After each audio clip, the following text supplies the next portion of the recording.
ব্যাদগ্রামে আছে কৃষ্ণচূড়া গাছ, আর এই পাশে অটো পুরো লেন দেওয়া, অনেকগুলো অটো। দেখুন কৃষ্ণচূড়ার সময় যদিও মামা হাত দিলে থামে যায় নাকি ইন্ডিকেটার দিয়ে, ইন্ডিকেটার হচ্ছে হাত। আর মোটামুটি সব পাম্পেই মনে হয় পেট্রোল দিচ্ছে এখন গোপালগঞ্জের দিকে দেখলাম। আজকে তো দিচ্ছে, এরপরে কি দেয় কি না দেয় সেটা বলতে পারবো না। তো আমরা এখনো গোপালগঞ্জ সড়কের ভিতরে, এখান থেকে ঢাকা 160 কিলোমিটার, ভাঙ্গা 71 কিলোমিটার। এই যে হচ্ছে ব্যাপার স্যাপার। তো আমাদের গন্তব্য আর বেশি দূর নেই, গোপালগঞ্জ রেলওয়ে স্টেশন। বিশেষ করে গোপালগঞ্জ রেল স্টেশনটা অনেক বড় আর অনেক ফেমাস, যদিও এখানে মানুষজন ঘুরতে যায়, এই জন্য মূলত যাওয়া এখানে। এদিকে রাস্তা আমার মনে হচ্ছে যে এখানে আবার নতুন করে কাজ করছে, এরকম হয়ে গেছে নাকি ক্লিন হয়ে গেছে বৃষ্টিতে, এই জন্য আরো মনে হচ্ছে যে অনেক উঁচু নিচু এরকম কোনো সিস্টেম নাই। অনেক ভালো লাগতেছে রাইড করতে, যদিও আর ঠান্ডা বাতাস, তো এই জন্য আরো বেশি ভালো লাগতেছে রাইড করতে।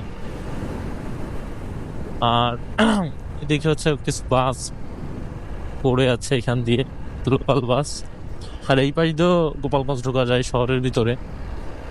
আমরা অলমোস্ট চলে আসছি গোপালগঞ্জ রেলওয়ে স্টেশনের রাস্তার দিকে। তো যাইতে থাকি।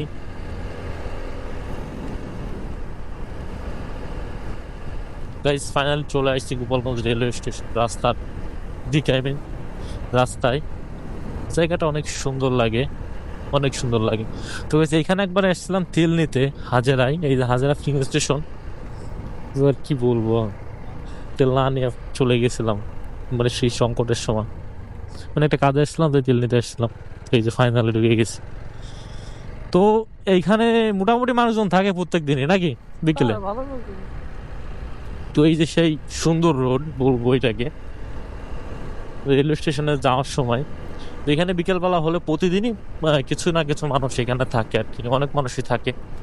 আর এই রোডটা আসলে অনেক সুন্দর লাগে আমার কাছে, যদিও রাইড করতে বেশি দূর না, যদিও 1 কিলোমিটারও কম হবে। অনেক সুন্দর ব্যাপার স্যাপার এই রোডটা। আর এই রাস্তায় বেশি চলে হচ্ছে রিক্সা, অটো, এগুলো একটু বেশি চলে যাতায়াত করে। এখান দিয়ে রিক্সা অটো ছাড়া তো আর কিছু নেই, যাতায়াত করার জন্য রিক্সা অটো একটু বেশি চলে এখানে। এখানে পরিবেশ আসলে অনেক সুন্দর। দুই পাশ দিয়ে আরো সৌন্দর্য বেড়ে গেছে হচ্ছে আপনার এই দুই পাশ দিয়ে যে কারেন্টের খাম্পাগুলো গেছে, এই জন্য আরো বেশি সুন্দর লাগতেছে। বাই on fire, Pulsar on fire কিভাবে যাইতেছে পূজা পূজা হয়ে। আরে দেখেন বিয়ে করলে এরকম হবে, তো কি গার্লফ্রেন্ড নিয়ে আসছে এটা বলতে পারবো না আমি। আজকে এনাদের নেই বলে কেউ হেঁটে হেঁটে যাচ্ছে 4 জন। যদি পিছনের ভাই, আমার ভাইকে নামায় রাখলে ভালো হইতো।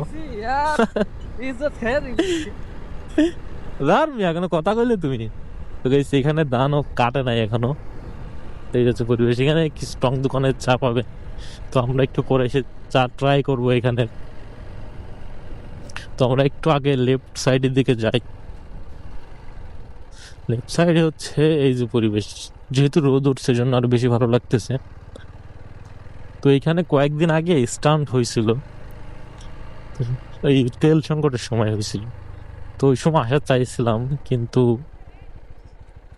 তেলের কারণে অবশ্যই আসা হয় নাই। এই যে ছিল গ্রাউন্ড, যদি আমাদের খুলনার ভাইয়েরা স্টান্ট করছিল, শাহরিয়ার মাহমুদ, ওরে আরো কে কে জানে আছে,